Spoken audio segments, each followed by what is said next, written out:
Bonjour, dans cette capsule, on va s'intéresser aux différentes formes d'écriture de la règle d'une fonction polynomiale du second degré, plus particulièrement lorsqu'on veut transformer sous la forme générale. Donc, tout d'abord, c'est bien de se rappeler qu'il existe trois formes pour représenter la règle d'une fonction polynomiale de degré 2, soit la forme canonique, la forme générale et la forme factorisée. Donc, la forme canonique va toujours se présenter sous le format a fois x moins h à la 2 plus k.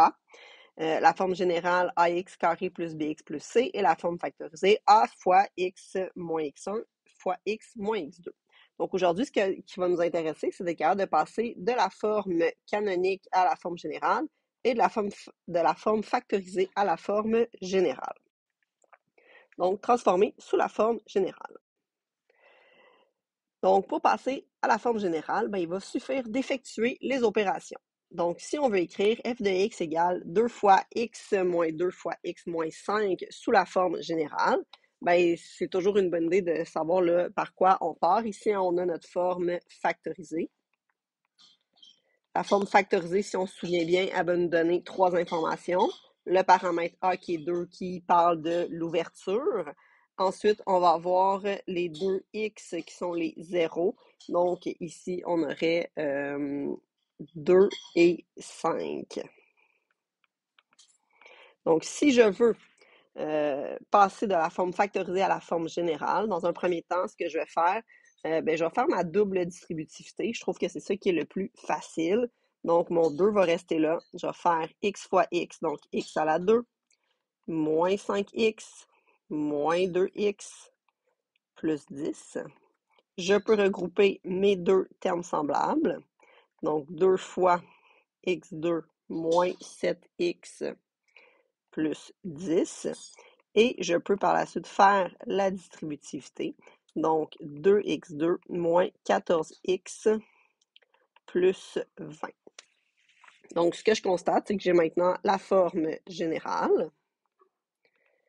Et la forme générale me donne trois paramètres. Le paramètre A qui est 2, le B qui n'est pas vraiment intéressant et pertinent, et le C qui représente 20, qui est l'ordonnée à l'origine.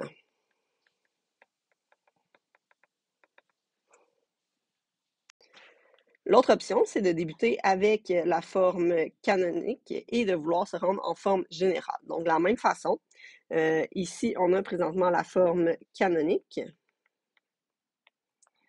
Dans la forme canonique, on a le paramètre A qui est toujours le même, qui nous donne l'ouverture. Ensuite, on a H et K qui représentent le sommet. Donc, dans ce cas-ci, on aurait un sommet de 1, 4 qui représente donc le sommet.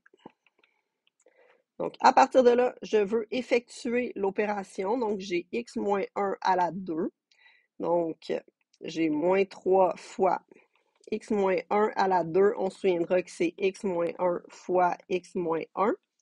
Donc, j'aurai une double distributivité à faire, ou je peux y aller avec mon identité remarquable. Donc, x2. Ensuite, c'est x fois moins 1 et moins 1 fois x. Donc, x fois moins 1 fois 2 moins 2x. Et moins 1 fois moins 1 plus 1. On a le plus 4 qu'il ne faut pas oublier. Cela, on a des fois tendance à l'oublier.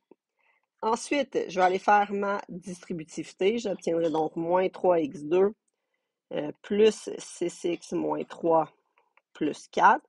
Et finalement, j'ai deux termes semblables. Je vais l'écrire en dessous pour qu'on lise bien.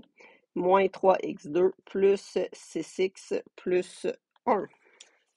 Donc, encore une fois, j'ai à ce moment-là la forme générale. Dans la forme générale, il y a deux paramètres qui vont être importants. Le A qui est moins 3, le même que la forme canonique, et le C qui va être 1, qui est mon ordonnée à l'origine. Donc, en résumé, pour trouver la forme générale d'une fonction du second degré, on va effectuer l'opération tout simplement.